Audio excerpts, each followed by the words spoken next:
The sector has a critical role to play in helping Africa benefit from its immense and untapped blue economy resources. This is what participants at the ongoing 24th session of the Inter-governmental Committee of Experts taking place in Mauritius agreed on.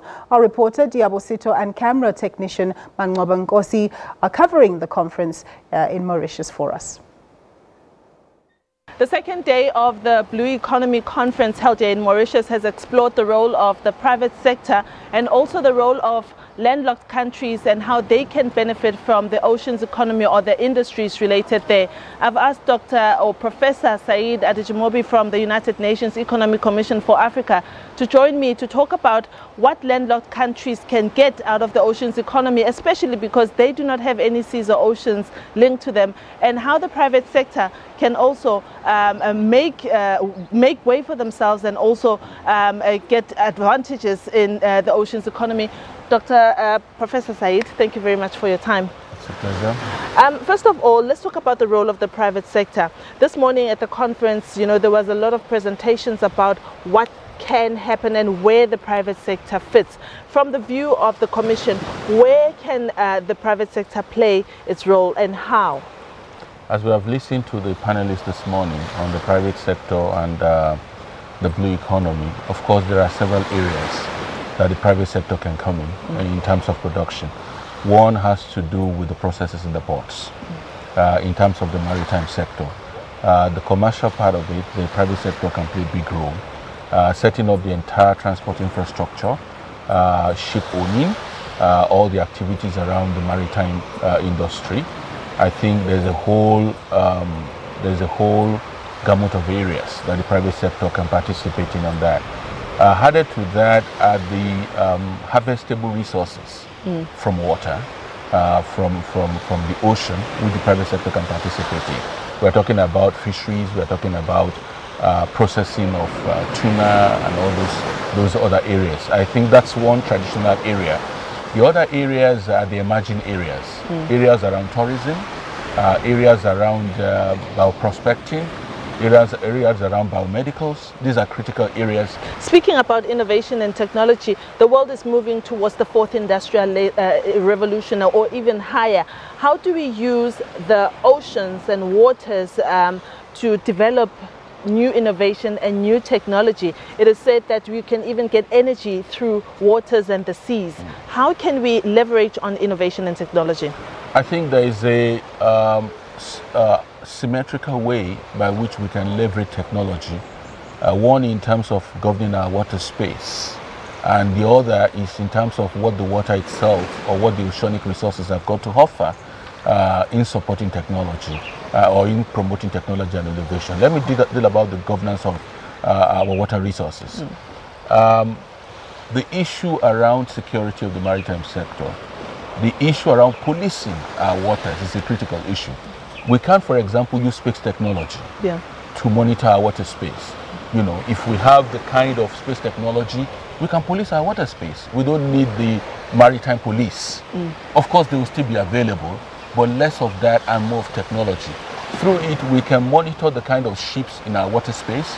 We can monitor what they are doing, whether they are fishing, whether they are legal, whether they are illegal. We can also warn them. Through space technology. I think this is something we can do. On the other side in terms of how our water can support innovation and technology, one is in terms of the energy sector, which you mentioned. Our water resources holds a lot of prospects for us in generating power. Whether we are talking about even lakes, or we are talking about the inland waterways, or we are even talking about our ocean, they can generate a lot of energy for us. And given the energy deficit on the continent, I think this is something we need to look at very critically. Let's talk about landlocked countries. Your countries such as, for instance, Lesotho, they don't have a coastal area. However, they also need to be part of the ocean's economy as part of a bigger African plan. Where do they fit in? How do they create jobs? How do they create industries? And how do they emulate the example of Ethiopia, for instance, who have begun to build containers even though they do not have any coastal lines in their countries? I think what is important is to identify where they fit in the production value chain of oceanic resources and then plug themselves in. One could be transportation. in which they create the transport link and the transit links in terms of participating in the ocean economy. Secondly, could be what Swaziland is doing, creating dry ports. Dry ports are part of the network of production within the maritime sector. Yeah. The third is that there's nothing which says that because they do not have oceans, they cannot undertake production. They can undertake production even with resources from ocean. We've seen countries that do not have a particular resource but process that resource. Yeah.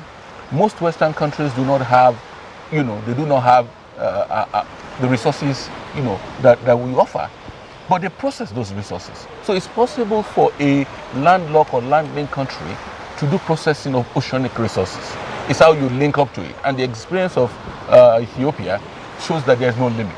Yeah. Ethiopia has the biggest number of fleets in sub-Saharan Africa, whereas Ethiopia does not have oceans. Waters, yeah. So it's possible. It depends on the strategic planning and the kind of linkage that is formed. I also do think that when we're talking about land-linked countries, we also need to look at those that have inland waterways. Lakes. Lakes. Let's take, for example, the Tanganyika water corridor. This is a water corridor that is linked up with about 4 or 5 countries are linked up with it. Zambia, Tanzania, Burundi, I think DRC as well. How do they cooperate on that? Yeah. How do they make that water space good enough for production? Even in terms of the transshipment of goods and services across the region. These are areas that they can participate in. Professor Adejimobi, thank you very much for your time. It's my pleasure. And that was Professor Said Adejimobi. He is the director of the United Nations Economic Commissions for Africa. He was chatting to us about the possibilities of how landlocked countries can also leverage on the ocean's economy and the role that the private sector can play in the ocean's economy. And with that, it's back to the studio.